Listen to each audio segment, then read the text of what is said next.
অংশগ্রহণমূলক ইলেকশন হবে, level playing field থাকবে, সকলের সমান অধিকার থাকবে।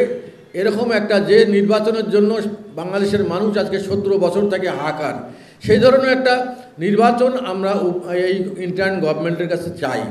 এবং সেক্ষেত্রে আমরা দেখছি 3 মাস 100 দিন পার হয়ে গেছে, কিন্তু এখন পর্যন্ত কোনো নির্বাচনের কোনো রূপরেখা বা রোডম্যাপ এখন পর্যন্ত কিন্তু ঘোষণা করা হয়নি। তো এখন এখানে নানা ধরনের প্রশ্ন, নানা ধরনের সন্দেহের উদ্বেগ হয়েছে যে এই গভর্নমেন্ট কতদিন থাকবে, তারা আবার তাদের ছত্রছায়ায় নতুন দল একটা হবে কিনা, নতুন গঠন করা হবে কিনা, তাদেরকে সরকার থেকে প্যাট্রোনাইজ করা হবে কিনা, নানা সন্দেহ এখন দানা বাঁধতেছে। এখন এই বিষয়গুলো একটা ক্লিয়ার হওয়া দরকার যে কতদিন নাগাদ নির্বাচন হবে। এবং নির্বাচন করতে গেলে আমার মনে হয়, আমার ব্যক্তিগত যেটা অভিমত, 4টা সংস্কার যদি এই সরকার করে তাহলে নির্বাচন একটা সুন্দর নির্বাচন করতে পারবে। একটা প্রথম নির্বাচন কমিশন, একটা হলো আইন শৃঙ্খলা বাহিনীর একটা এই সংস্কারটা, একটা হলো তোমার আমাদের বিশেষ করে সচিবালয় অ্যাডমিনিস্ট্রেশন, এটাকে ঠিক করা, পুলিশ বাহিনীকে ঠিক করা। এই কয়েকটা জিনিস যদি আপনি ঠিক করতে পারেন তাহলে তো একটা সুষ্ঠু নির্বাচন আপনারা করতে পারেন।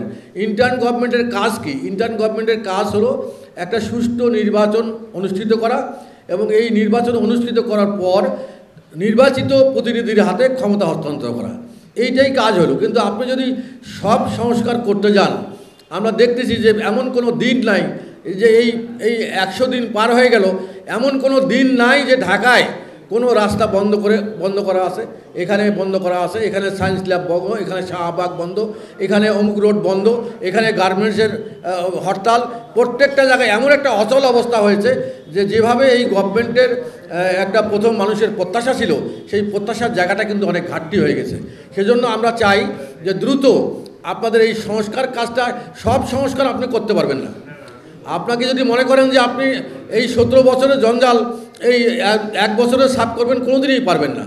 আপনার একটা সুষ্ঠু নির্বাচন করতে যে কয়েকটা দপ্তর আপনাকে সংস্কার করতে হবে, সেই কয়টা সংস্কার করে একটা নির্বাচন দেন এবং আপনারা রোডম্যাপ দেন যে কতদিনের মধ্যে আমাদের সংস্কার কাজ শেষ হবে, কতদিনের মধ্যে আমি নির্বাচনে যাব।